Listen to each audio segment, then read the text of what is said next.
been using the Zhiyun Crane M2s now for 8-9 months, and it has slowly become my favorite gimbal I've ever had. Not just because it can use mirrorless cameras with super light lenses, but because of how portable this thing is.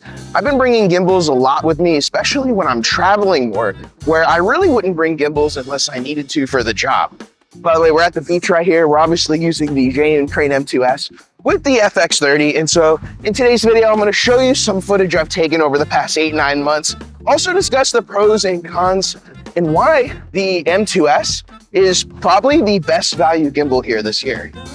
Now, when it comes to the specs of the M2s, it can handle camera setups up to 2.2 pounds. It has a built-in LED daylight balanced light, and you can control multiple Canon, Sony, or Lumix cameras by using the USB method on the back of the gimbal, hooking it up to the camera.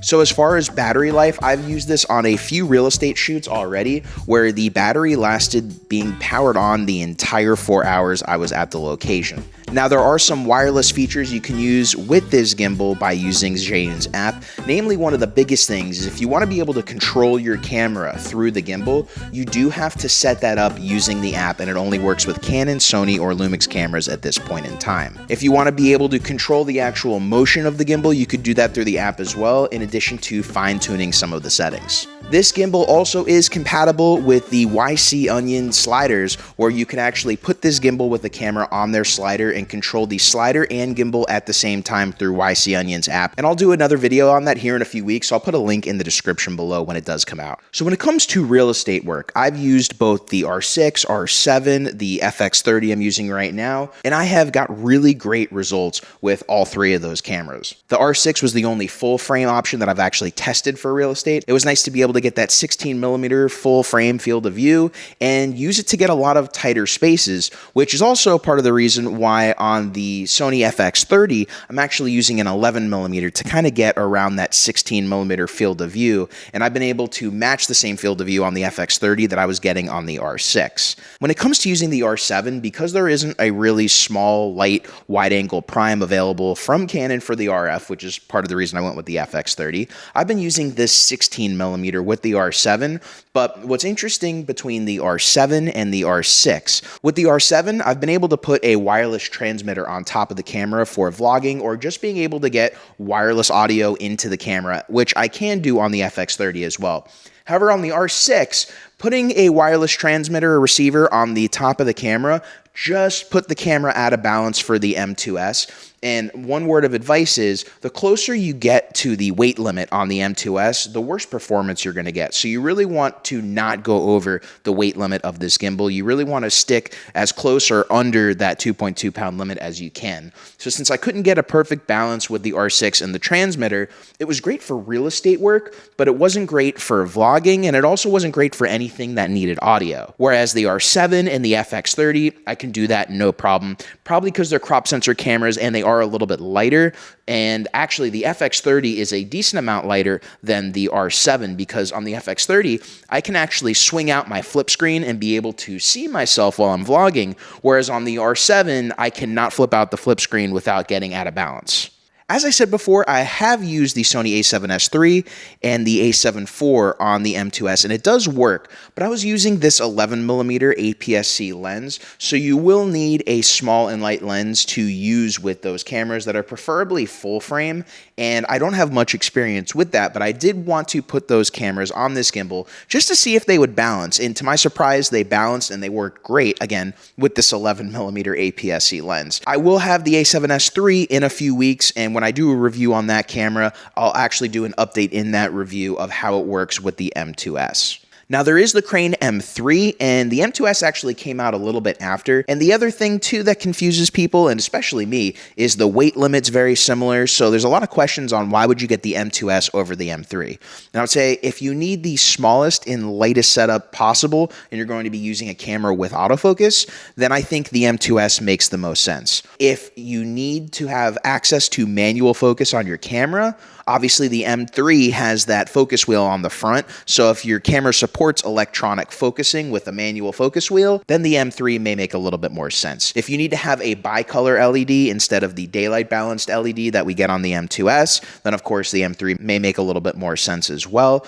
Or if you need access to that digital LCD screen that there is on the M3 and you don't want to have to use the app for some features like you do with the M2S, well then the M3 is there. But the overall weight limit is the same on both gimbals, although users have reported that they've been able to get slightly heavier setups on the M3. Now, one thing that I have done that's different from the stock Crane M2S is that I'm actually using a different quick release plate that Zhiyun offers as an optional extra. Now, if you're going to be using a DSLR with the Zhiyun M2S, then I do highly recommend getting this different quick release plate because the stock one tends to cover the battery plate of most DSLR mirrorless cameras.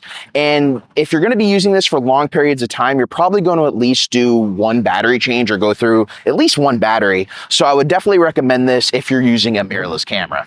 Now, when it comes to use cases with the M2S, I think that there's really going to be four main types of videographers or filmmakers, content creators that use this gimbal, and then of course there'll be some other niche reasons as well.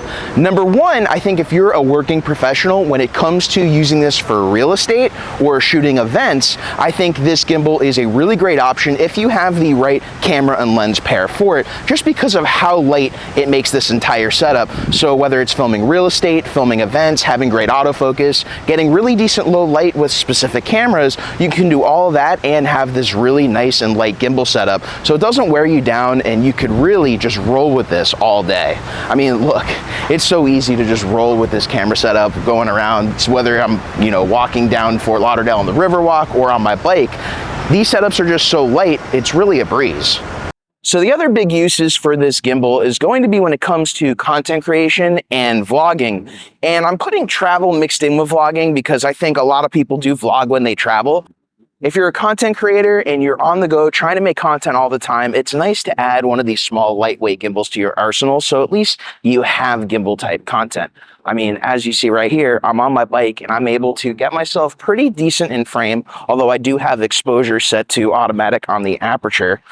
And I'm able to get pretty decent stable shots, again, while I'm biking through the Riverwalk, which also works for vlogging, as this is pretty much vlog type content as well. And I think just having this gimbal, being able to put it in, again, a small, super small backpack and be able to kind of get and go everywhere. In this little sling backpack, I'm able to bring the Fx30, my 11mm lens, the gimbal, and also my drone. So it's pretty much a content creator's dream. And I don't really know any other gimbal besides maybe Zhiyun's M3 that will give you this kind of portability and be able to still have a really powerful gimbal at your fingertips. Now, I did mention earlier, if you have a Canon, Panasonic, or Sony camera, you can actually get the start and stop recording working, plugging directly into the Zhiyun M2S. Now, on Sony cameras, it shows that it's charging the camera, and I will warn you right now, the Zhiyun M2S is not actually charging the camera. That's a thing within the Sony cameras that if you have it set to grab power from the USB, it's going to try. So just be warned, you aren't going to get your, whether it's Fx30 or even ZV1 powered externally from this gimbal. It would have been nice, but that's kind of just something that if I were a Sony user, I would definitely turn off the USB power just so you know for a fact, you're not getting that extra power to the camera. You can put your mind at ease.